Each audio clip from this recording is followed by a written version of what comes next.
Hello, good afternoon, good morning, or good evening from where you may be joining us from. My name is Nialeti Hanwana. I'm a program officer at the Harry Frank Guggenheim Foundation, and I'm very pleased to welcome you all to this next installment of the Harry Frank Guggenheim Foundation Knowledge Against Violence speaker series. Today, we are joined by 4 HFG grantees who are joining us today to discuss Beyond the Crisis, Reimagining Migrant Protection.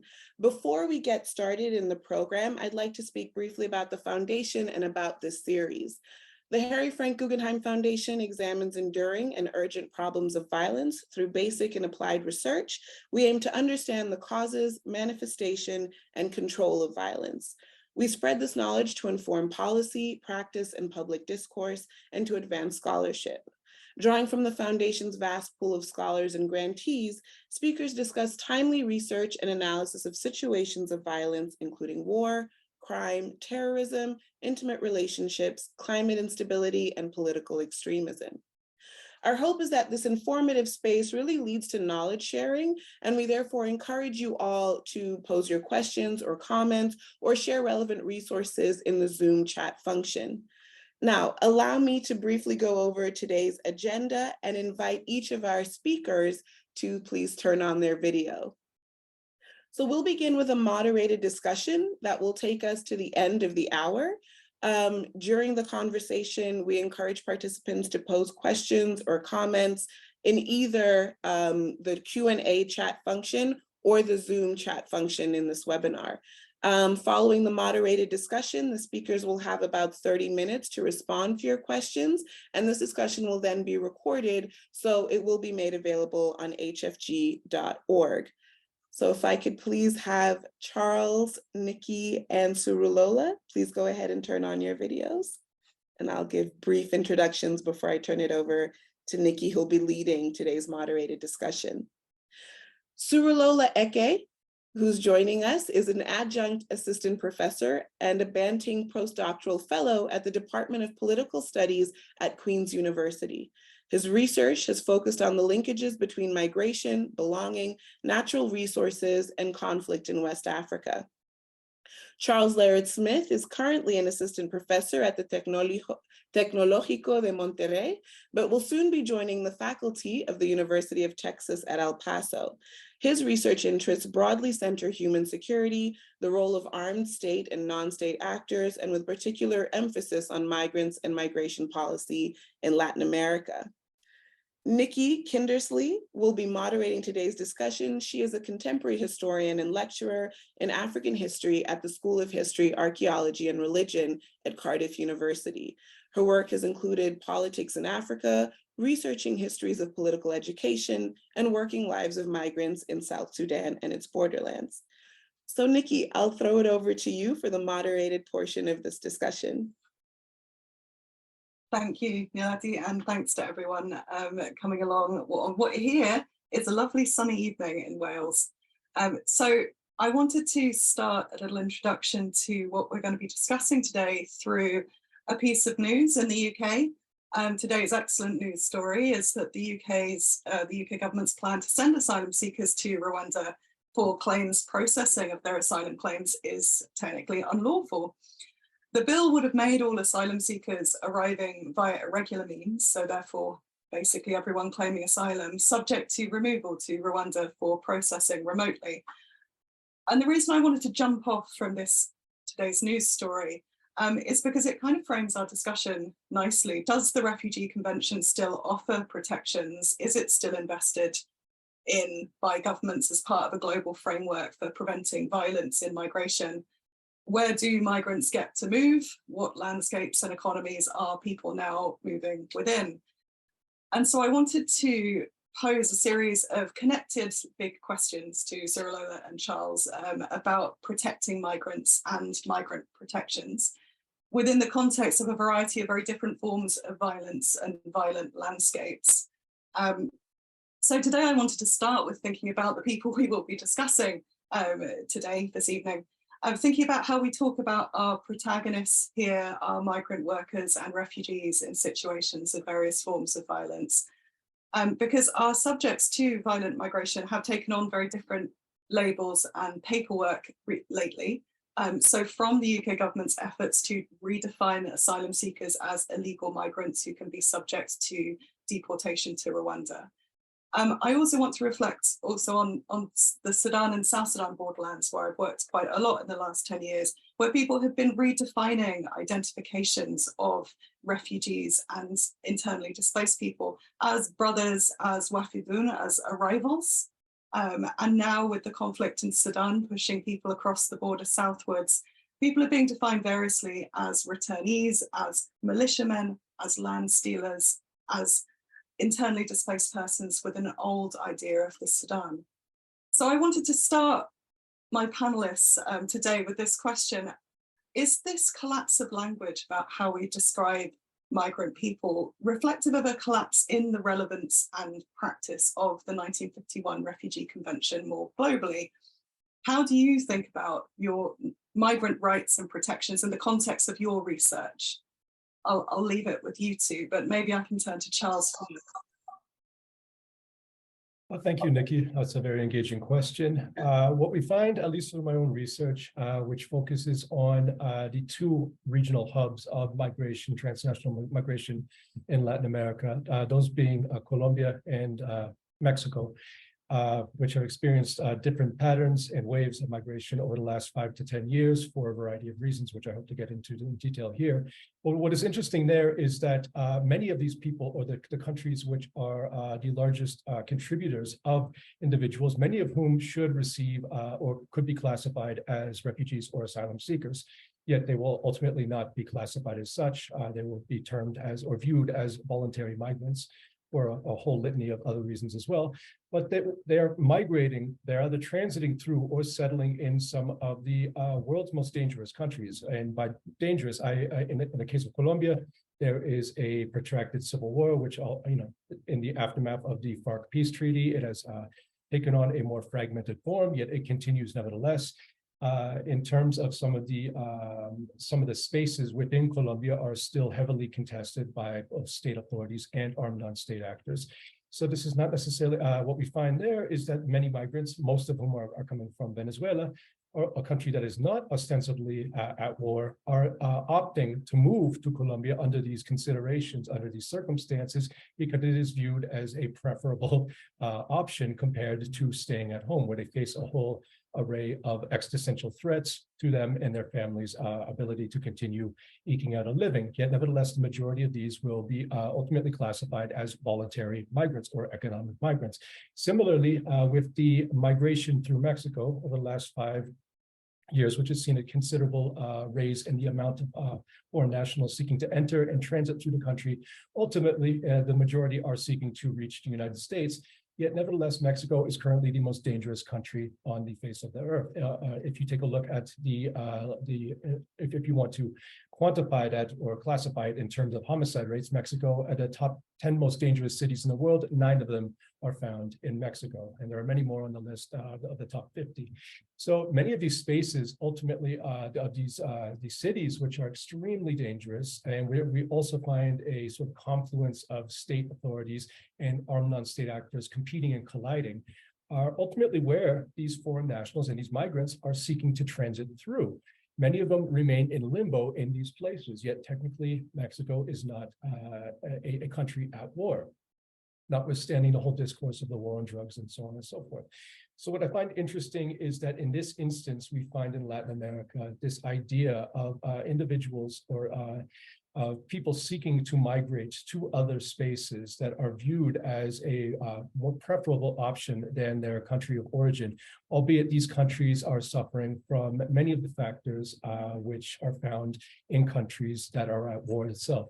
So in regards to the 1951 Refugee Convention, I think still as a baseline, and if you take into consideration as well, the 1984 Cartagena Declaration as well, which was a little more expansive and which was founded or which was conceived by Latin American countries in the 1980s. Yet nevertheless, there's a massive gray area in terms of this current system of classification, as many of those migrants who are fleeing extremely precarious conditions in their home countries will be unable to ultimately apply as either a refugee or an asylum seeker due to the fact that their country is not at war, or that there are not sufficient grounds, or those who are classifying them do not feel that their lives are sufficiently in danger to receive those protections. So I'll end my opening thoughts there, but hopefully we can get into this further. Thank you. Surulola, this feels probably familiar for your research. I think you need to unmute. All right, I'm sorry about that. So I said in my head that anytime I need to speak, I need to remember that I need to unmute, but then I got engrossed in Charles's comments and I forgot that I needed to unmute. So before I touch on the 1951 convention and its collapse and why it has collapsed and why I think it has collapsed, I just want to first of all highlight the relevance of the work that Charles is doing. So when you think about migration, for example, or when you think about migration in North America, you may consider the United States first, and then you consider Canada, right? But much of the migrants that get into North America find Mexico as a port of entry into North America. Most of those migrants that come into North America are most of those North American migrants that try to come into, South American migrants that try to come into North America come through Mexico. And many of them eventually do not get into the United States. Many of them remain in Mexico. But globally, when we talk about migration or in migration studies generally, we don't tend to include, Mexico or other, migrant transit points in the discussion. And so that's why I find, Charles's work very timely and very significant. Now, to the point of the, 1951 convention, I think it is evident that there's been a total collapse of that, refugee regime. And I think the reason why, and I think that to understand, why that collapse, as occurred, we need to understand the historical context of the 1951 convention itself. The fact that it was, tailored towards European white, white refugees, and then it was sort of modified to accommodate, with the protocol, with the 1967 protocol on the status of refugees. It was, modified to accommodate, refugees from, from abroad, from other parts of the world. Now, the reason why that regime no longer suffices today is that majority of the refugees, that are received in the West, so in Europe and in North America, are refugees from African countries, from the Middle East, and then South America. Those were not the typical refugees that were envisaged at the point of the conception of the 1951 convention and also the 1967 protocol that sort of modified and expanded who was considered a refugee under the initial 1951 convention. Now, the reason why that is problematic is that the cooperation that the 1951 convention envisaged was predicated on the fact that the signees to the convention were receptive to the idea of having white migrants, white refugees coming to their countries. And that particular convention does not take note, does not apply to the contemporary world where there is a growth of populism and where economic stagnation and economic backsliding, or democratic backsliding, in Africa, in the Middle East, and in Asia, has resulted in an influx of economic migrants, right? That lead citizens of the migrant or refugee receiving countries to sort of reconceptualize or reconstruct, who a refugee is. So in the past, maybe several decades ago, when someone, comes at your border, comes to your border, maybe through, an illegal crossing, you could, they were mostly viewed as refugees, maybe running away from violence, running away from, civil war. But today, people, especially because of the growth of populism, people tend to see, refugees as economic migrants. And also there is some, reality to that. So it's not only perceptive, there is an infiltration of refugee caravans, for lack of a better description, with economic migrants. And so, and the reason why that's problematic, especially for citizens in the migrant receiving countries or refugee receiving countries, is that the 1951 convention that even these states signed onto does not accommodate economic migration. It only considers people who are running away from violence, who risk harm in their home country. Now, so that's one reason why it's why the convention has collapsed, because it just doesn't take account of the contemporary reality of today's world. So that's my take on the collapse. And I think another point is that there has to be a redefinition of actors. So once I realized what the topic of discussion would be, I looked at the 1951 convention to refresh my memory, and then I found that mostly, even though non-governmental organizations are included in the instrument, are considered as stakeholders in the instrument for refugee resettlement, individual citizens are sort of excluded, and it's assumed that states and non-governmental organizations and sort of national units within states represent the majority of people within refugee or migrant receiving countries in general, right? And that's not always the case. In some cases, some governments, national governments, are illegitimate, such that even if a national migration, a national refugee regime exists, a large majority of the citizenry may be, opposed to, having, refugees come into their country, because they consider the national government that has instituted a particular, refugee regime to be illegitimate. And so I think that it has to be a rethinking of how to engage individual citizens, especially within, the high migrant receiving countries. And I think that one way that can be done is, drawing from my, my HLG funded research, one way that can be done is to sort of counter the agents, of anti-migration that sort of, spread anti-migration ideas across the world. So have, equivalent, individuals or actors of equivalent status, who sort of discursively counter, those, like, it has to be deliberate, right? So instead of hoping that, okay, there might be, an activist who picks up this case and starts to talk about, migrant rights and refugee rights, I think there has to be deliberate action, to engage, norm entrepreneurs, in other words, influential, agents globally, to sort of counter the anti-migrant narratives that filters through the infrastructure of social media to create opposition to refugees. So I feel that given the exclusion of individual citizens within the conceptualization of actors within the 1951 Convention on refugee status and the subsequent 67 protocol, that there has to be a way to engage individual citizens, given that citizens are more agent in contemporary times. So citizens have more agency in contemporary time than they did in the 1950s and in the 1960s, where the political class could easily influence public opinion based on the mainstream, through the mainstream media rather.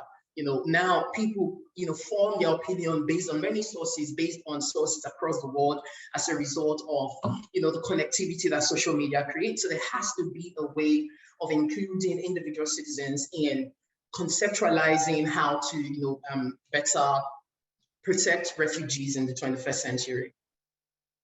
Thank you. So, and I think we're going to be continually coming back to this question of how we rethink and reconceptualize who a refugee is, and how everyone has a stake in who is getting to be defined as a refugee versus a dangerous migrant. And I know that this speaks directly to your HFG work on transnational anti-immigrant discourse. So we will come back to you on this. But I wanted to pick up on what both of you were saying about rethinking these spaces that we work in, right? So I think Charles's work is like really central to this. The ideas of like north-south movements are regions where we understand migration pathways to be happening.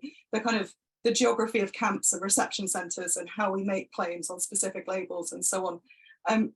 But actually, this brings me to our next kind of, well, my next question to you both about migrant workers and families within these conflict landscapes and within these alternative migrant geographies that are kind of actually reflective on the ground. The UK and Rwanda deal, for example, is only one part of this like changing geography of spaces of safety or comparative safety, as Charles was saying, spaces of comparative financial and familial security, obviously like driven by a very rapidly changing, like potentially deglobalizing economy with like intense inflation for all of us, with food costs, with climate costs. So I wanted to move us on to these kind of questions of changing migrant labour economies, because I know this is central to both of your work, and these kind of understudied dynamics within regions that we don't tend to like see as migrant regions, like Mexico, Nigeria, so on. So I wanted to start because we're seeing now increasingly like these open conversations about privatizing migration management. And so there was recently a World Economic Forum call for this move, right?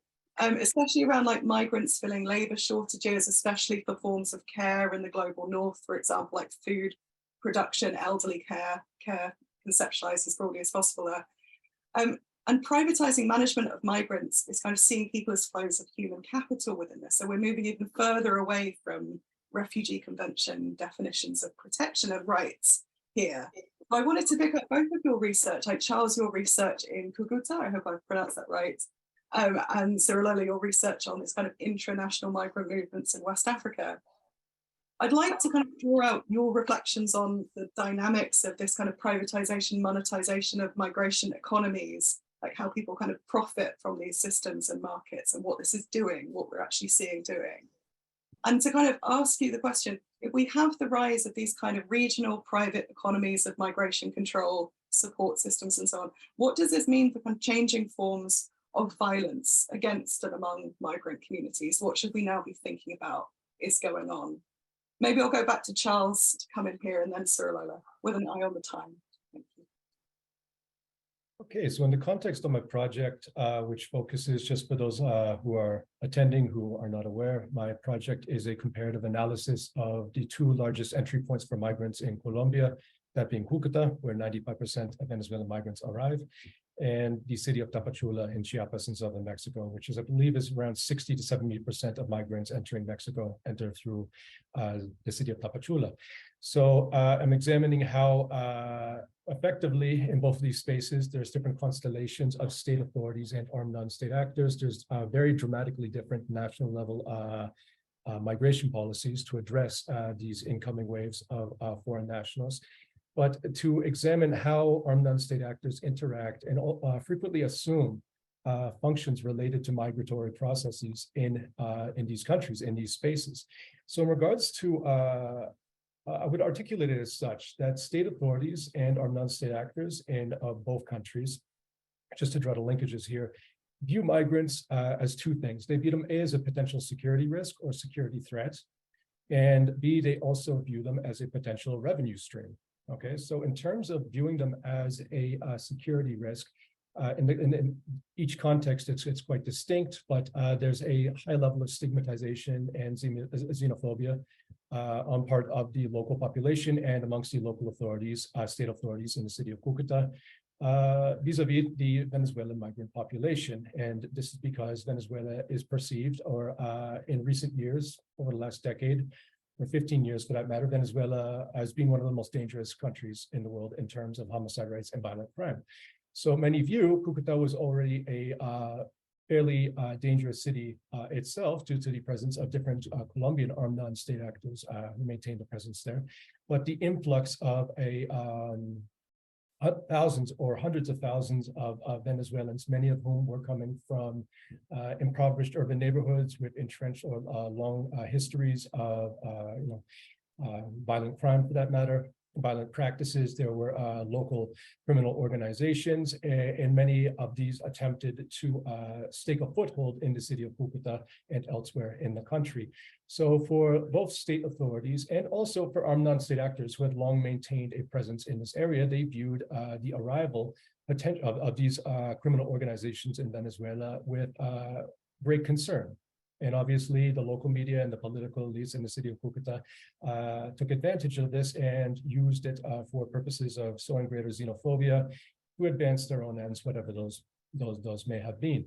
So in that sense, they view that as a security risk. And this applies all along the Colombian-Venezuelan border, particularly in regions that are under the control of leftist insurgent organizations such as the ELN or the FARC dissident groups, which maintain a strict territorial and populational control in places such as Catatumbo or Arauca, where state authorities or state capacity is effectively null and void, or it's minimal at best. And so they're the ones who impose the local rules. They have their own sets of laws, and obviously these rules prioritize security amongst populational control amongst the local population to prevent them from collaborating with state authorities due to the logics of the armed conflict. Therefore, you have the arrival of thousands of Venezuelan migrants who are coming from urban centers where they have their own logics, and often they have their own criminal dynamics, and they do not quite understand these local social codes or the laws that are implemented by these insurgent groups in these local non-state social orders. So what we've seen, if we're talking about violence, is there's been a rash of targeted killings of Venezuelan migrants in areas that are controlled by Colombian insurgent organizations due to the fact that they arrive and they're unaware, or they do not have the prior knowledge of the local customs and these informal rules. And when they fall afoul of them, often they will perhaps attempt to rob somebody, or they will, in other cases, they will perhaps advance the wrong woman in these areas. In some cases, there are sexual assaults, which in these insurgent controlled areas comes with a death penalty. So what we've seen in regards to this influx, it's the convergence of the Colombian armed conflict and these dynamics of these non-state social orders, which have been in place for decades, with the arrival of thousands of individuals who do not have the sufficient information to know how to operate or even exist, let alone live in these communities. So they're also viewed, as I mentioned, as a revenue stream, because in every shape and form, both in Cúcuta, but all along the Colombian-Venezuelan border, and as well I found along the Mexican-Guatemalan border and in Tapachula, both corrupt state authorities and our non-state actors have devised countless numerous ways to monetize and to profit from the entry, settlement, and incorporation of migrants in these peripheral spaces. So the best case of this in the Colombian context would be in Catatumbo, which is a region on the Colombian-Venezuelan border in the northeast of the country. It's also the world's largest coca growing region. So as a result of the Venezuelan humanitarian crisis over the last 5 to 10 years, originally in Catatumbo, it's also controlled by the ELN, FARC dissident groups, and a couple of smattering of other criminal organizations which maintain a presence there. Mexican cartels also have a presence there in the neighboring Venezuela, basically to serve as intermediaries and to buy cocaine, which will then be shipped northwards to Central America and ultimately through Mexico to the United States. But nevertheless, you can imagine this confluence or convergence of different criminal actors and insurgent groups there makes for a highly unstable environment. Yet nevertheless, over recent years, with the influx of Venezuelan migrants to the region, they have replaced the local raspachines, which are the Colombian workers who harvest coca, which is actually quite a difficult plant to take the leaves off, so on and so forth. But they have replaced them because they're willing to work for substantially lower than their Colombian counterparts. But this does not mean that they didn't necessarily displaced the Colombian raspachines. What the former or the Colombian workers who used to labor in that capacity have now subcontracted Venezuelans who are willing to work for half of the wages that they used to work for, and effectively they don't have to work anymore, or at least they don't have to work directly, harvesting coca crops. So they have effectively moved up the chain, if you will. So the arrival of Venezuelan migrants in Catatumbo has transformed the polka economy in that particular region of Colombia. There's countless other examples I could refer to at this moment in time, but I'm going to leave the floor to Surulola. I think I've spoken enough about this, but hopefully we can revisit this topic. Oh, thank you, Charles. I was actually thinking, Surulola, I bet you have some comparative case studies that fit really well with this. Yeah, so that's why I smiled, even though it's not a positive story that I should smile about, right? But then the parallels just, intrigued me, and so I couldn't help it. But before I get into, I'm showing, the parallels we've just referenced, I would like to touch on the point you made, and I mean, Nicki, the point you made about, the recent High Court, decision in the UK, not the decision itself, but the intended legislation, the intended goal of the government's policy. So, for example, and the reason why I'm bringing this up is that we're also still discussing why maybe we've moved away, we've transitioned from that topic, but I found something relevant, and so I'll just mention it. We're interested in why the 1951 Refugee Convention collapsed, and I think it's because there is an element of racism in state refugee institutions, or in state policy making. So, for example, we can look to the issue of the of Russia's unwarranted invasion of Ukraine, and how it created a refugee crisis, and how the West rose up and in a positive way, and I'm impressed that it did so, rose up to accommodate Ukrainian migrants, whereas migrants from Rwanda, Ukrainian refugees, whereas refugees from Rwanda are the UK intends to repatriate, or intended to repatriate Rwandan refugees, even though we know that the Rwandan regime is of Kagame is repressive, very repressive, and that creates conditions under which refugee outflows are created in any country in the world. And so I wanted to just bring up that point and provide some insights around why the 1951 regime has collapsed. And beyond the question of racist institutions, rather, it is the use of refugees to score domestic political points. And so whereas Ukrainian refugees, because of the high interest of the citizens of Western countries in protecting Ukrainian refugees, you saw all Western governments rallying together to holding bilateral, multilateral meetings on how to address the Ukrainian refugee outflow, right? But in the case of Rwanda, or in the case of Sudan, there are repatriations, and there's those refugees are often dismissed as not meeting the criteria of who's a refugee, whereas their situation, even though it is not immediately, even though the violence is not immediately apparent, is not significantly different from other European refugees, like Ukrainian refugees. So that's on that point. But on the question of the use of the private management of refugees, or private refugee management, I feel that itself is symptomatic of the collapse of the 1951 Refugee Convention, because the convention says that the state should be responsible for housing, for work, and protection of refugees. But then by the state contracting these responsibilities to private entities, it then creates room for exploitation. So first of all, entities that manage refugee inflows are not accountable to the refugees who they manage. And once governments contract refugee management to agencies, they don't have the political will to then follow up on the management of those refugees. And so that creates opportunities for exploitation by recruiters.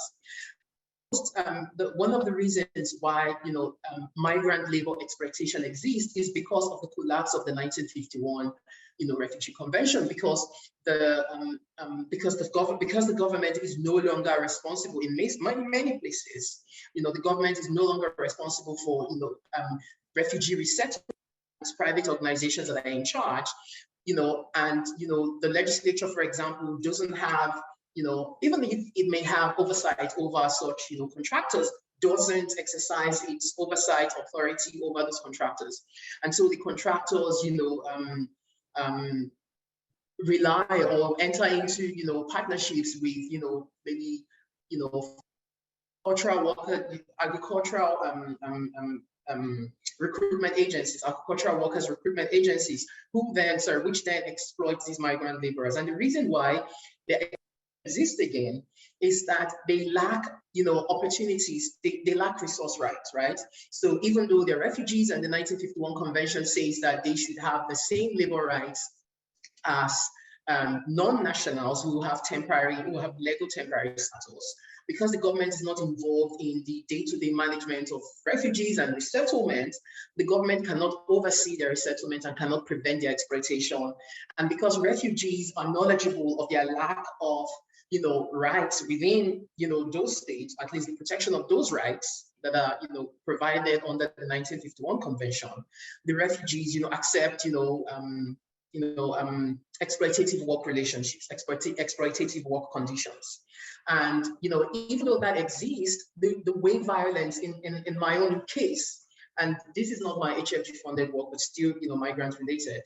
But in the case of my own research in Northern Ghana, and Ghana is a country in West Africa, my experience shows that even though there is a section, there are sections of refugees and migrant laborers in general that sort of recognize, their agential capacities, sort of. There are others who attempt to renegotiate, labor relationships, attempt to renegotiate exploitative work conditions, and that's where the violence arises. So in my own case study, it's not the renegotiation or the attempt to renegotiate exploitative work conditions per se that is violent. It is the backlash they receive from, employers. The backlash they receive from employers who, feel aggrieved, that migrant workers are looking for, fair wages, who are aggrieved that migrant workers are attempting to someone else, right? It is those, employers that then instigate the violence. It is, and then of course, normally there would always be a reaction from migrants and from the migrant workers. And so that I've seen, violence devolving from that, collapse, of the 1951 Convention, given that it is and the reason why I'm holding why I'm saying it's the 1951 Convention that accounts for the violence is, if the 1951 Convention was still is active today as it did, as it has been historically, states will be directly involved in refugee resettlement, exploitative work that then will be prevented by the oversight of the legislature in these migrant and refugee receiving countries. Yeah, and can I come in at that point, Surulola? Because I think you've raised this really important point that I think Rosetta Super-Boning's also raised in the chat. So we're talking about kind of multiple overlapping different kind of legal codes and standards if we're understanding multiple different types of public authorities in the space, right? From private employers and companies to Charles's armed non-state authorities and different parts of state systems. And as we have got this breakdown of like dominant legal codes and standards of who gets to be determined as a refugee and a kind of provision of recognized rights to refugees on paper in the old form, I guess. Who gets to be determined as a refugee has always been based on like dominant narratives of violent conflicts, like Rosetta's point in the chat about immigration officers judging what story qualifies as a legitimate story and so on. And we can see migrant resistance directly to the privatization of like established like regimes of migrant management, like the private detention centres in the UK that are subject to repeated strikes and occupations by detainees against the private companies for breaches of their rules and so on. But we're kind of here somewhat suggesting that as these official systems of providing recognised rights to migrants in various forms collapse in different ways, we have this alternative economy of migrant management emerging in a different geography that has to be understood as the kind of successor to this economy of paperwork and transit. And so this is where, like, I mean, obviously, I like working in Sudan and South Sudan at the moment. It's particularly upsetting, but also, you know, this brings me straight to thinking about the Rapid Support Force, the RSF's previous uses as marine and as armed militias from the 1980s to 1990s to control migrant flows from the South Sudanese civil wars northwards into impoverished and coercive farm labour. So being used to kind of manage the transit of internally displaced people and their utility as part of the conflict. Mass displacement is of course always useful, and so there's this kind of economic cost. And then the RSF's later use by the EU as a migrant border patrol force, which then, you know, was their political tool for gaining quite a significant amount of like political capital and access, I think. So I can see how within what we're suggesting, we have some common overlaps between our quite disparate case studies as this kind of shifting alternative economy of migration management is taking hold. Maybe we can come back to this in the comments and questions, because I think this is coming up there. All right, so I'm aware of the time. We have 15 minutes left, and I have two questions that I really would like to pose to you. So I'd like to come back to Surulola's comments on anti-migrant popular discourse, and I think this is something that our audience are also raising in the chat and questions. So we are obviously seeing this kind of rise in escalatory violent rhetoric, nativism, primordialism, racism, kind of cultural lines, and so on. This is Surulola, your research really speaks to this. But I wanted to return to questions of violence specifically within migration management, because obviously, like, migration management systems are a key part of the violence that shapes migrant lives. I wanted to ask both of you, like, are kind of states' migration agendas in the kind of industrialized countries in the global north, as set out in like the UN Global Compact on Migration, which I guess has kind of fallen apart, and so on, are these agendas at fundamental odds with these regional realities and migrant pathways? Like, what dynamics are you seeing in your research? Do we have a disconnect between policy and practice? I guess we'll go in the same order again, if that's okay, Charles and Surulola. So yeah, that's a very interesting question, and I think the best case to use to sort of flesh that out is in Mexico. Here is that the current migration policy of successive Mexican governments, despite public proclamations and campaign prophecies to change them, Mexico has, for I think over 15 years, effectively adopted a very restrictive migration policy, which has been shaped or heavily influenced by its northern neighbor, the United States. And this is intensified over the last 5 years with the emergence of the famous migrant caravans, which really began around 2018, give or take. But the idea is that now the United States has applied pressure on the Mexican governments to effectively outsource migration functions at its southern border, because in their estimation, too many individuals are arriving at the northern border, or the United States southern border rather, in an attempt to claim either asylum or to enter, illegally, for lack of a better term. So they have, strongly influenced successive Mexican presidents in order to clamp down at the southern border. And now these policies are similarly being outsourced to other countries in the Northern Triangle, because it's very, very clear that with the crisis of governance throughout Latin America in different countries, which is leading to massive outflows of immigrants, all seeking, or for the most part, seeking to settle ultimately or to gain asylum in the United States, the main route at this point in time is through the Central American Isthmus and then Mexico. So the idea is that now the southern border of Mexico is not sufficient enough, or it cannot be the starting point, that other countries in Central America, namely in the Northern Triangle, whose governments have, oscillated in their relations with the United States, but generally speaking, always seek to attain some sort of economic benefit in exchange for collaborating and implementing the United States' policies within its own national borders. So anecdotally, a couple of weeks ago, I was in a refugee shelter in Tapachula, and virtually everybody I interviewed with were either a refugee or an asylum seeker in this particular shelter, and they were all from the Northern Triangle.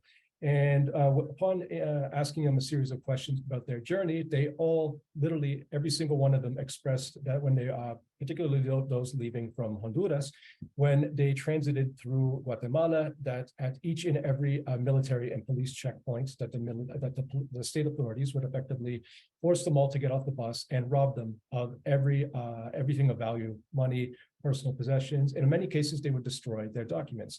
So at first, after a couple of interviews, this seemed to be perhaps maybe this was just an illicit racket, by some corrupt Guatemalan officials at a particular place, but it was happening at different routes in different strategic locations throughout the country. So it's systematic.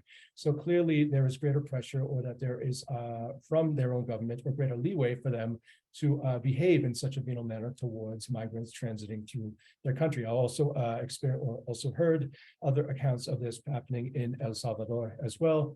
One interviewee heard the police effectively kidnapped her children until she gave them all of the money on her person and any other possessions of any value. So it's very clear that perhaps the way these policies are being implemented in theory is for a greater or more stringent measures to be implemented, but how they are playing out on the ground is only heightening the vulnerability of these migrants who are already fleeing extremely precarious circumstances and encountering heightened risks as a foreign national transiting through these countries, many of which are the most dangerous countries, as I stated before, on the planet. So I think that disconnect, certain policymakers may, if I'm thinking here of the Stephen Millers of the world, may applaud such efforts. They would know that this is going to deter, or potentially in their own minds would serve as a greater deterrence. Yet it is not deterring people. It is only raising the risks and accentuating the potential human rights violations which they are already encountering along this very, very arduous route. Thank you, Charles. That's sobering. Surulola, I'm sure you have comparative experience of these competing migration agendas and local realities. Yeah, so that's an interesting point. And like Charles, I think that there is the reason for, first of all, there is a disconnect between global migration agenda and local and regional realities.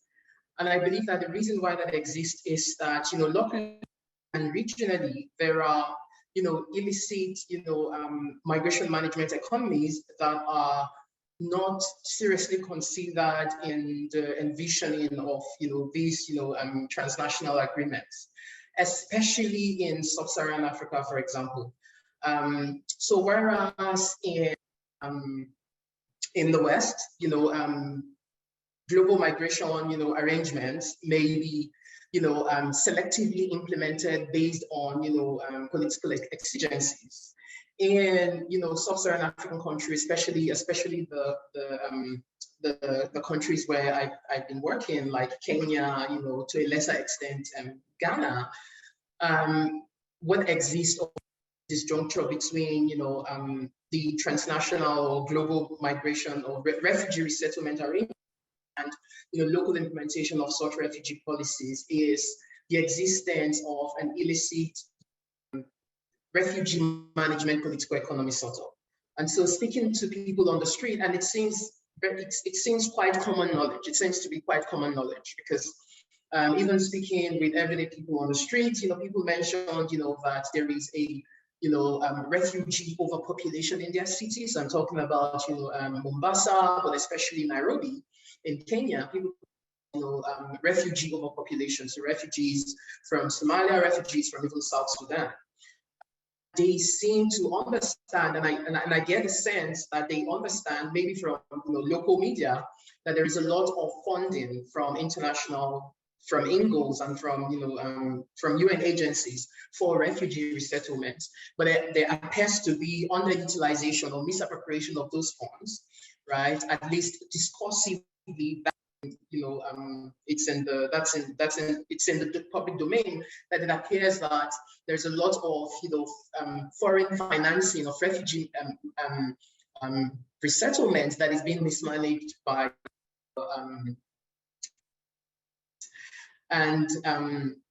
so that's common. That was commonly raised during my fieldwork, and beyond that, and I think the other point which I also raised is also important, because the political class to selectively implement international agreements to the extent to which it satisfies their domestic political aims, and so that might be the Western reality, but in the context that it isn't policy that is driving that disconnect between global agendas, local refugee policy implementation, but rather the illicit refugee management that I raised earlier.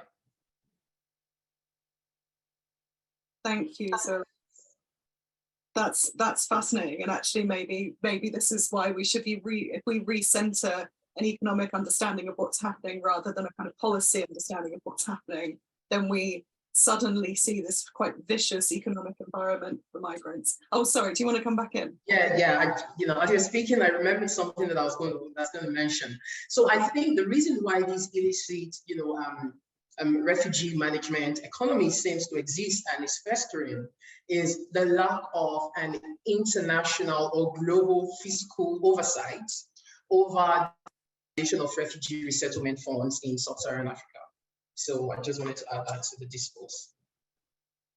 Yeah, and I wonder how that works if we're now reframing this kind of economic environment that produces flows of people looking for better options or looking for options that are just viable for life.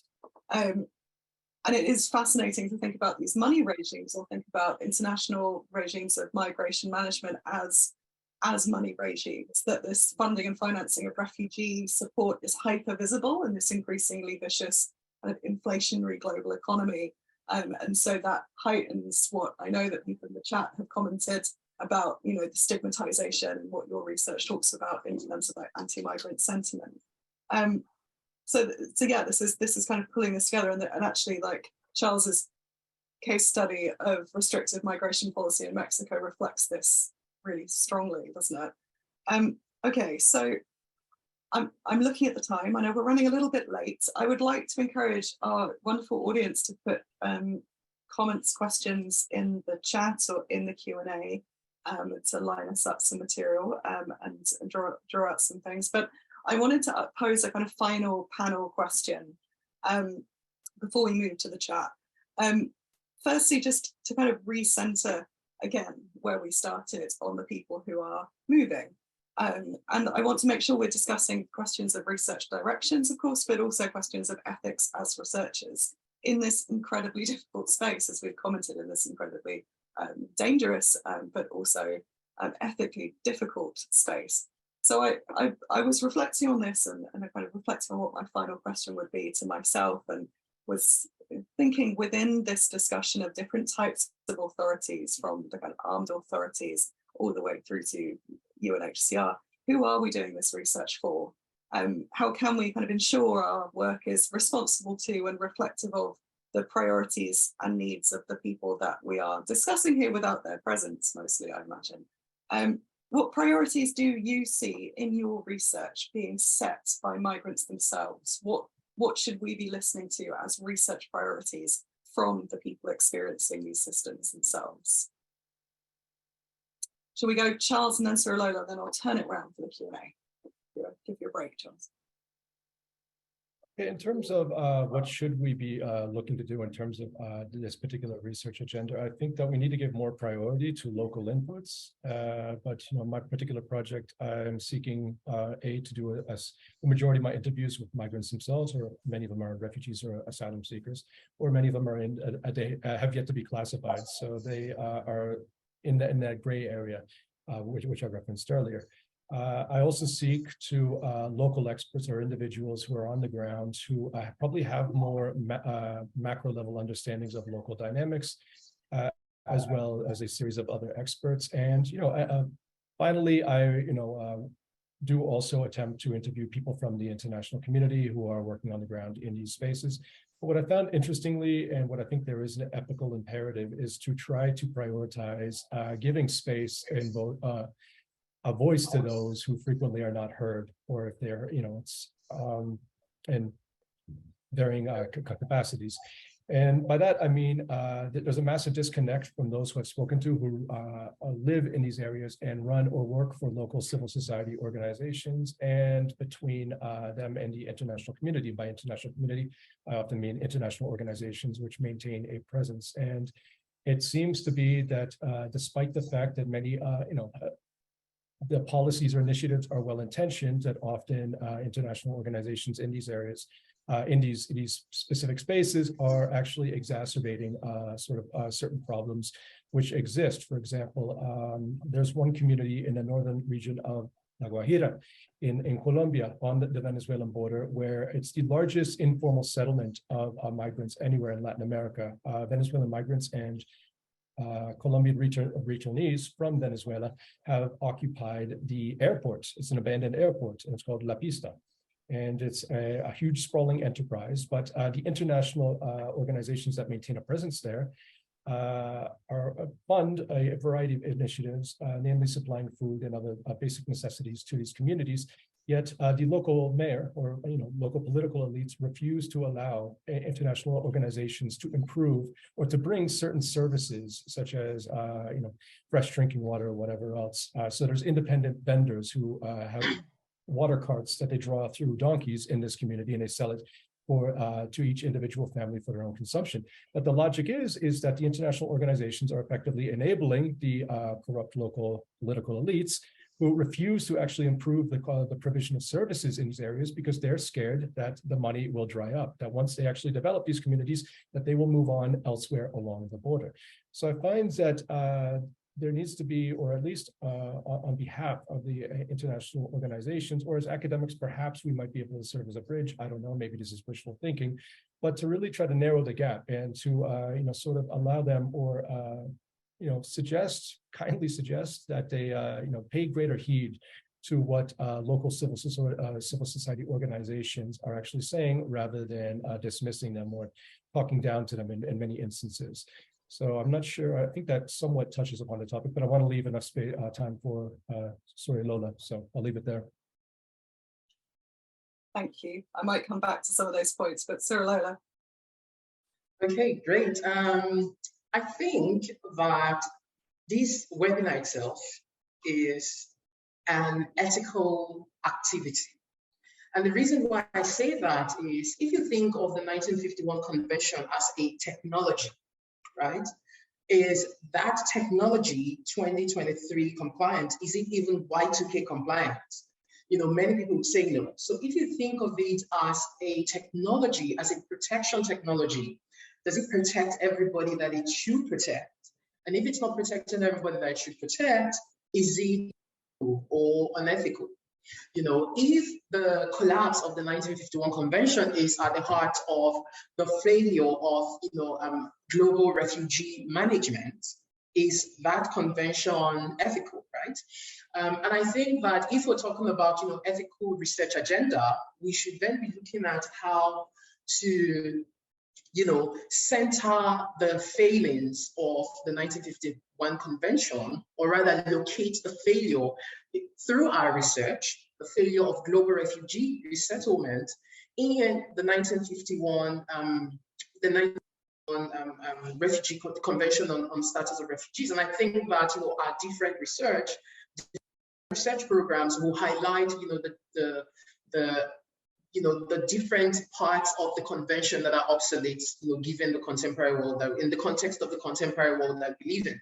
So that's one point. Again, I feel that if also we're talking about, and I, to my work, and I feel that my work is even driven by ethical considerations. Because if, for example, we're talking about, migration, and we're talking about sub-Saharan African migration, or we're talking about migration from Rwanda or from South Sudan to the US and to Canada, right?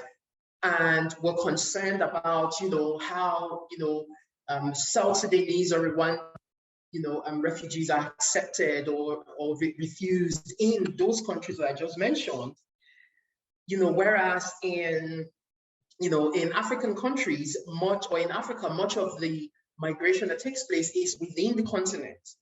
But then in global migration studies, we are not so much concerned about, Africa to Africa migration, but Africa to, northern migration, even though much of the migration that, much of the migration that takes place, much of African migration is within the continent.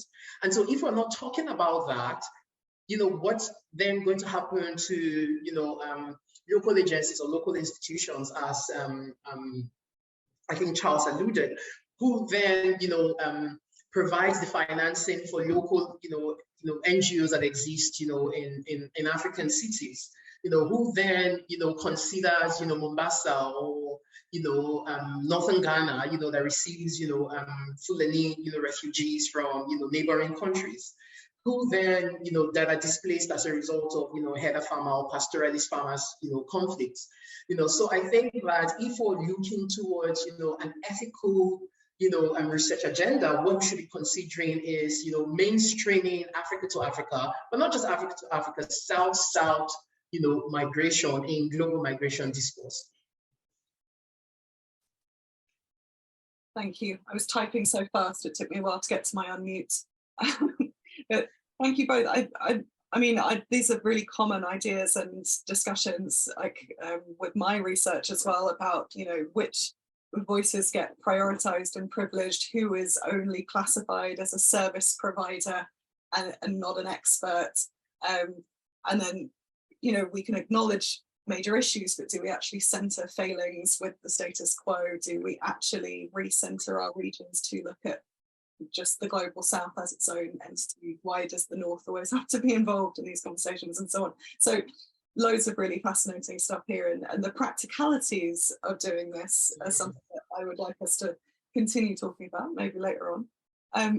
But looking at the time, I've been allowed to run over by 5 minutes, but I'm immensely grateful that I've had the chance to pose these to you both. I would like to move to a big list of audience questions that I've been trying to. I'm grateful to the HFG group for curating these for me. And I will try and moderate them and kind of throw questions to where they've been asked to go, but I might actually ask you both to comment on a few of these. I think because we've been collectively as a panel going quite hard in our criticisms of international legal structures and frameworks, I might start with Shola's question here about whether we think the courts are likely to play a role in checking the excesses of anti-immigration policies, and what role they are likely to play. I know, Shola, that you have turned this to Surulola, probably exactly correctly, but I would also like to throw it to Charles as well, because I think this is critical for thinking about like the Mexico borderland at this point as well. So Surulola, I'll start you with Shola's question and then I'll move to Charles, if that's okay. Excellent, okay. So that's a very important question, but I think that in looking at that question and addressing the question, we have to consider, which political context we're talking about. So are we talking about the political context of the UK, where the High Court could independently strike out a, federal legislation, or, a federal policy rather, or are we talking about a context, in sub-Saharan Africa where, the courts are not necessarily always independent, right?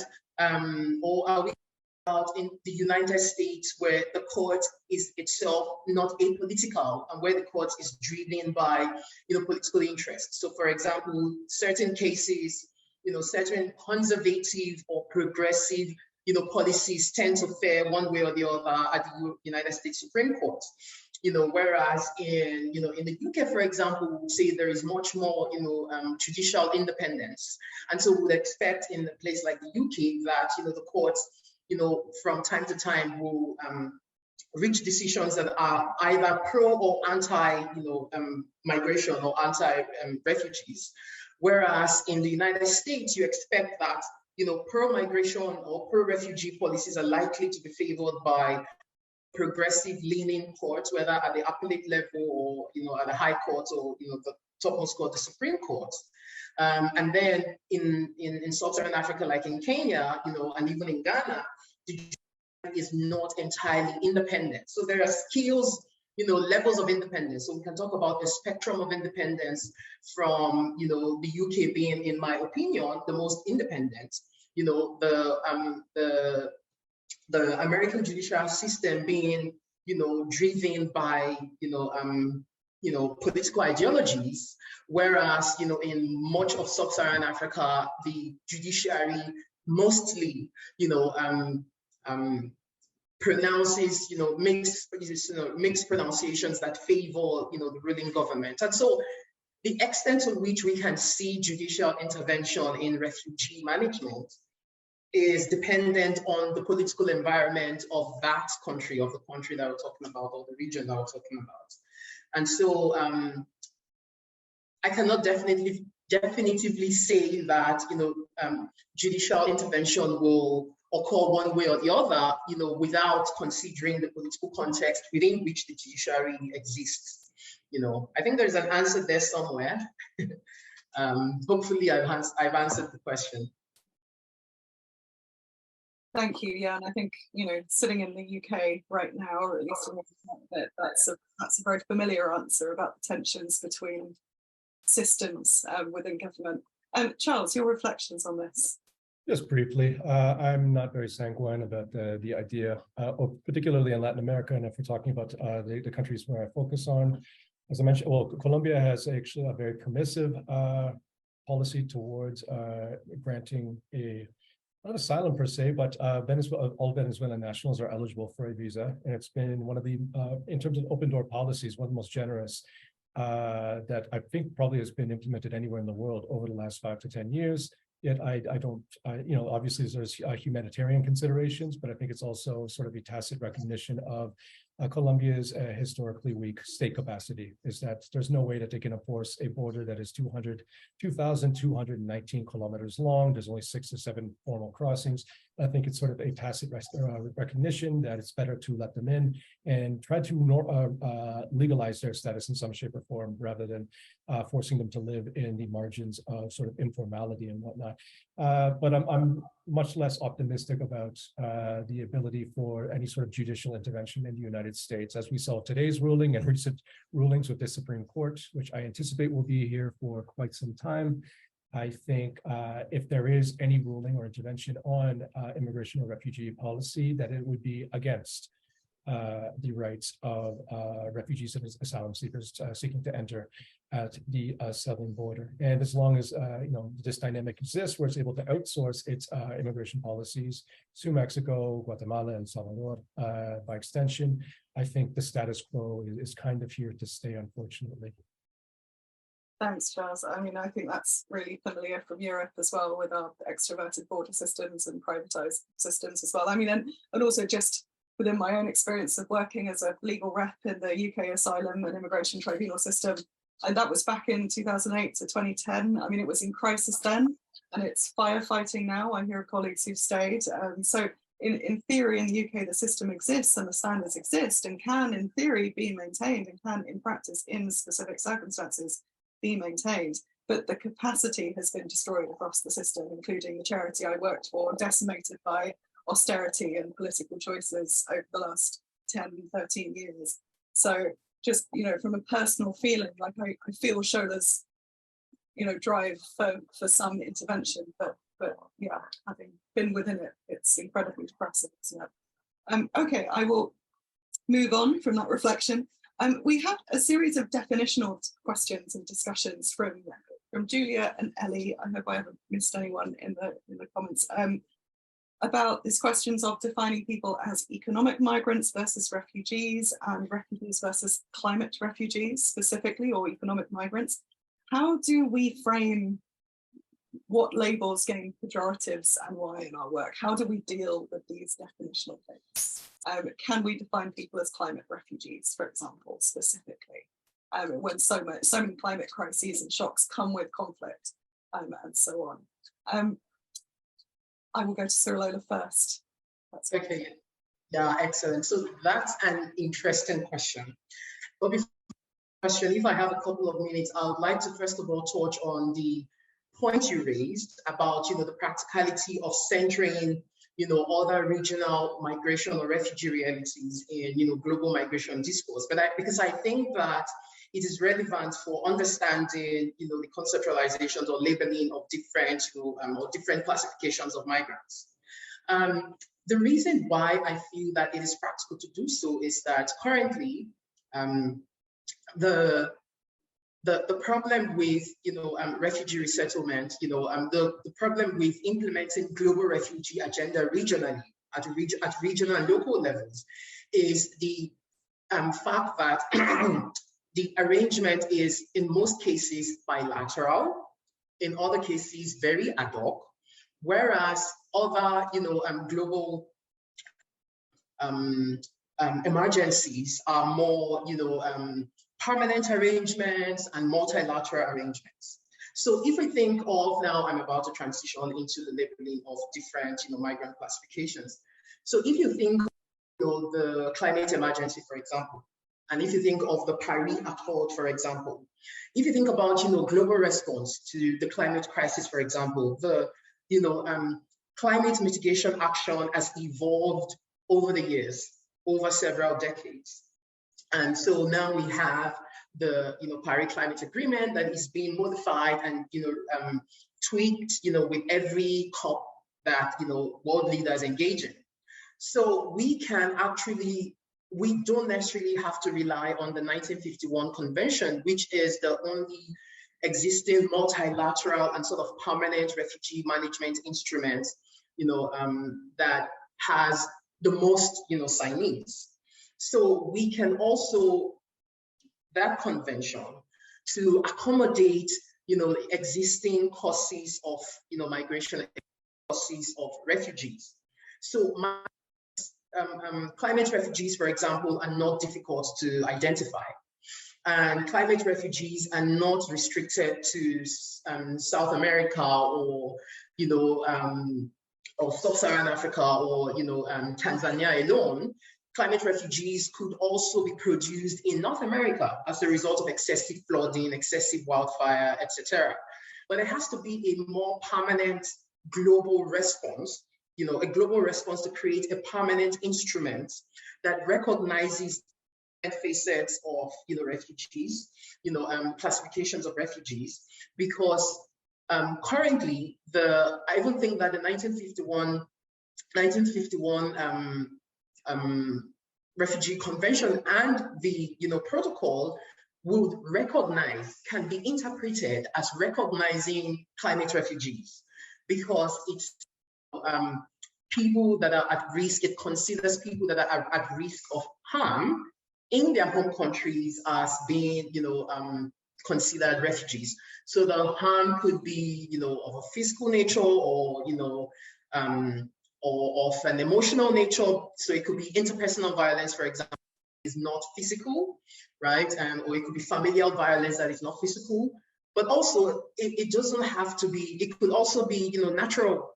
The violence could also be caused by, nature, right? And so, climate risks can be classified as, violence against, people, because people don't only. The consequences of climate change is not only starvation as a result of droughts, right? It's also flooding and flooding that could lead to loss of life, and so those people can be covered under the 1951 Convention. But how about economic migrants?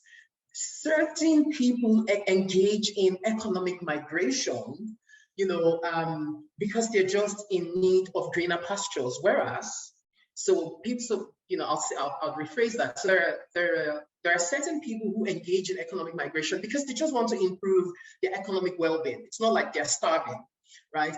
Whereas there are others whose starvation has been deliberately created, maybe for political reasons, right? And so isn't that a form of violence? And so I feel that even the 1951 Refugee Convention can be interpreted to accommodate all of these labels of potential refugees, right?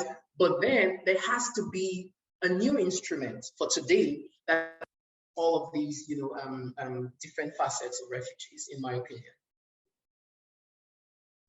Thank you, Surulola. I have some ideas coming off this, but Charles, please come in.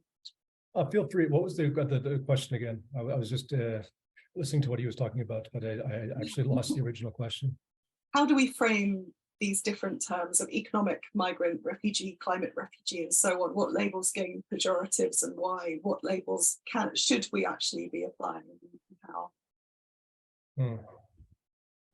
What comes to mind here is that the actual, we need a greater diversity in terms of the current system of classifications. For example, as Surulola was just mentioning, there isn't really adequate mention of climate refugees and the way things are going. I think there's going to be more and more individuals. In the case of Latin America, there are a couple people who have been classified as climate refugees from Honduras because of the impact of hurricanes, which compounded with, the crisis of governance in those countries, astronomical crime rates, very, very low level of economic opportunities. It effectively, rendered their lives virtually impossible in their country. So it was the straw that broke the camel's back, but it was an incidence of climate or climate-related event. In the sense, though, that even with the classifications, if we do properly categorize all of these different components, and as I mentioned before, there's a massive gray area in which certain people seemingly experience or fleeing conditions that are probably often, if not as bad or worse than those living in countries afflicted by armed conflict, are unable to actually meet the criteria for either applying as a refugee or an asylum seeker. But there's a political context. Let's not kid ourselves, in the sense that, for example, in the case of Latin America, not all migrants are obviously seeking to go to the United States, but a large substantial number of them are. And those who are actually able to arrive at this United States southern border and to claim asylum or refugee status, there is a political component. So in the last year or two, it has been substantially easier for Venezuelans, Nicaraguans, and Cubans, who certainly are fleeing authoritarian, despotic governments, in my opinion, and fairly miserable living conditions. Yet Central Americans from the Northern Triangles, who similarly have, while they are ostensibly democratic systems, the political elites in their country are extremely corrupt or ineffective and unable to address the crises facing the civilian population. Similar, if you want to look at Haitians. In Tapachula, for example, there's a substantial number of Haitians who are trapped in various stages of their process of legalization, but they're ultimately seeking to try to arrive at the United States or claim status in the United States. But given the status or the state of affairs in their country, they're unable to do so as easily as somebody, for example, from Cuba, Nicaragua, or countries like that. And there is a political component involved, which influences the quotas or who is allowed to apply for this particular status and who is not, who's a voluntary migrant or an economic migrant. And imagine in the UK, perhaps I'm far from being an expert on migration affairs there, but there's special consideration for certain individuals given the geopolitical components, more so than others who might equally be in need of that status, but they're unlikely to receive it due to the current government or whatever their position on what's happening in the world. So. Yeah, thanks, Justin. No, I agree. And I think both of your points about this kind of constellation of definitions that does need to be created, that we're working with a language that is too restrictive and a series of definitions that is too restrictive is really important. And this takes us directly to Claudia's question. I hope I'm pronouncing your name right, Claudia, in the chat now about these questions of definition and responsibility are deeply political and require specificity. And I think this also brings us back to Rosetta's point earlier on about who gets to define, who gets to draw the line between economic migration for bare survival and economic migration for wealth and opportunity, and why should we be doing that? Who gets to call what a person's motivations are? And it is really interesting that there is slightly more wiggle room within the IDP, the internally displaced persons classifications for things like climate shocks. But it is really concerning to see a very politically neutral, in my opinion, it's concerning to see a very politically neutral definition of what is a climate refugee versus a conflict refugee. And in my view, this is a kind of further parameter of what I what I think Claudia is saying here in the chat of a further parameter of these global north-south inequalities about the impacts of climate change is who then also gets to define what constitutes fair refuge from climate shocks and who has created this in the first place. So the politics of a climate crisis in itself and what climate shocks, how climate shocks are created is part of what we're talking about here as well. And I think the word responsibility, I'm grateful that Claudia has brought this up in the chat. I'm looking at the time and thinking that we have 3 questions that I've gathered that are still remaining. I will try and hopefully we can deal with all of them. A quick one, but probably one that is hours long conversation is from Ana Garcia about kind of asking what a gendered focus on violence in migration management would actually show us. And I mean, from my perspective, this is the women in particular at the forefront, not just of violent experiences in migration, but under migration management. The strikes I was talking about at these private detention centres in the UK are led by women and are run by women. But I would like to gather your thoughts. What does a gendered focus on violence in migration management actually show us? What other things can this show us beyond the scope of our conversation so far? I'm sorry, I should go to Surulola first and then Charles. Yeah, could you please ask the question again? I didn't get you clearly. Yeah, sorry. What would a gendered focus on violence in migration management show us beyond our parameters so far? So what agenda show us? What a gendered focus, a focus on women's experiences of migration management. Excellent. So a gendered focus. So what will a gendered focus show us? Is that a question? Okay, great. So that's an interesting question. I think that so typically women tend to be excluded in refugee resettlement, but there's been a push for the inclusion, for gendered refugee resettlement, and even gendered, post-conflict construction, today than, let's say a decade or a couple of decades ago. And I think that what a gendered focused research agenda would show us is an increasing, display of agency, by women in refugee resettlement. So women, for example, are leading,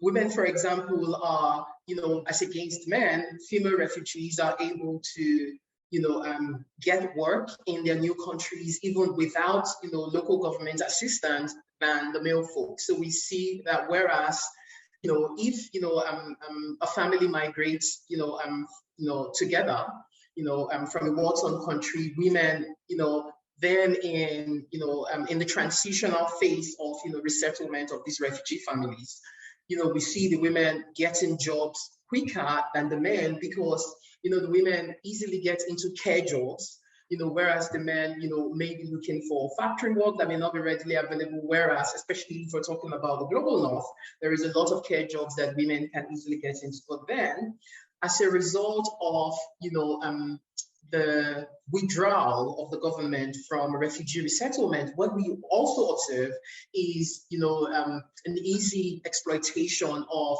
refugee workers, because most of them tend to be, refugee workers in the healthcare industry, because most of them tend to be handled, most of them tend to work in agencies, and those agencies determine their pay, and because of the lack of knowledge of, their rights, these, care workers tend to accept, less than minimum wage, less than the minimum wage, in the countries in which they work. So I think that what that research agenda will show is a sort of shift or the restructuring or the restructuring of families, but then how that restructuring of families then leads to of women who maybe even in their home countries, were, housewives, but then have to work. So their roles, their familiar roles then change in this new context of, seeking work in in their country of refuge, where the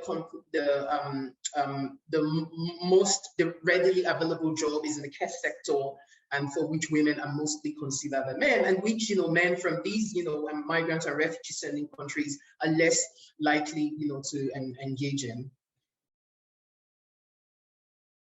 Thank you. And I completely agree, Surulola. And I think I've got 2 points really to make at this point. Like, women are, as you say, kind of at the forefront of this informalization of migrant rights, but also the expansion of private economies and so on. So just coming back to our reflections on the ethics and practicalities and our responsibilities as researchers, working with women in migration will probably mean that they will tell us the trends, right? If they are at the forefront of what is happening, not just in terms of forms of violence of the system, but also in terms of what transitions are happening. And I just wanted to also raise, like Joan's point in the chat about intersectional tensions here, that there are specific forms of targeting, specific forms of inequalities and access issues. Like, I would be very interested if we turn this conversation around to questions of ability and disability when we're talking about an increasing, or a very shifting migrant economy. But in the interest of time, I'm very nervous that we're not going to get through everybody's fantastic questions. So I'm just going to turn to Charles on Rachel's question about insurgent governance systems and non-state orders. So yeah, I can read this out because it's quite a specific question, Charles, if that's okay. Rachel is seeking a reflection on whether there are either notions of hospitality or references to the Refugee Convention within insurgent governments, or whether local activists are pressing informal local authorities on this. To the best of my knowledge, no. So it depends on the organization, but even though some, for example, leftist insurgent organizations would tend to perhaps or potentially have some knowledge, but given the context, these are rural peripheral areas of Colombia.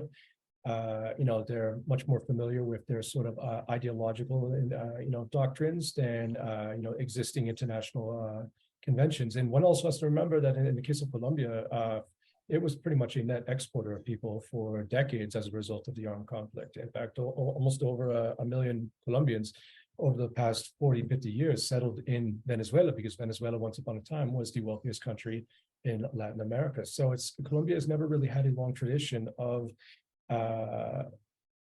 migration of migrants coming from anywhere. There's been a couple of small waves in different parts, but it's never really intersected or impacted these rural zones where insurgent organizations maintain a presence.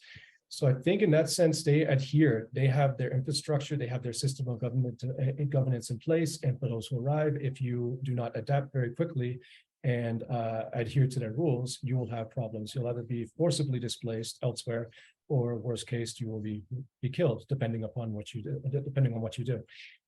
So elsewhere, I mean, in the case here on the Mexican-Guatemalan border down there, it's a constellation. Mainly, it's the Cartel de Sinaloa, who it's an open secret that they control the illicit economies on that border. But there is also, it's a very militarized border. So the Mexican authorities are there as well. And there actually exists some level of collusion, according to most people I've talked to, with some knowledge of events on the ground. And one local human rights defender called authorized crime. So, certain illicit economies are controlled by the Cartel de Sinaloa, but others are handled or administered by state authorities themselves. And this has impeded the entrance of any sort of foreign criminal organizations, to the best of my knowledge. And in terms of the Cartel de Sinaloa adhering or respecting the 1951 Refugee Convention, the answer is no. They have no interest in it. For them, it's purely monetary. How can they profit from not only drug trafficking, but also human trafficking? There's been a lot of disturbing reports about women crossing on their own, which ties into the last question, or in pairs or whatever else, being kidnapped and effectively sold into forced prostitution rings here in Mexico. So I think, again, female migrants encounter an enhanced level of risk, particularly if they're not traveling with any male family members or any fellow male travelers. So I'm not sure. I think that answers the question, and I know we're over time. But, thank you all for your questions. It's been very informative. Thank you. Thanks, Charles, and thanks, Surulola. I think you're right. We are absolutely at time or over it. I will hand back to Nialetti, but I also just wanted to say thanks for the fantastic questions, and we could probably head on for another hour or so. Absolutely right. Thank you once again to Nicki Kindersley, Surulola Eke, and Charles Larratt-Smith for really leading us through such a rich conversation. I think as we continue to think about migrant protections, you all have highlighted the importance of the legalities and policies around international, regional, and local migrant protection, as well as getting into some broader racial, ethnic, gendered, and economic considerations, right, as they pertain to North-South and South-South migration and the violence that migrants face. So this conversation and its many offshoots could have continued for at least another hour, but I do have the duty of bringing us to a close. So I'd like to thank everyone in attendance today. As I mentioned, this recording will be made available on the Foundation's website, hfg.org. Please also follow us on our social media platforms for more information about our upcoming events, publications, grant and funding opportunities. You can follow us on Twitter at HF Guggenheim and on Facebook and LinkedIn at Harry Frank Guggenheim Foundation. So thank you, everyone, and good afternoon or evening wherever you are.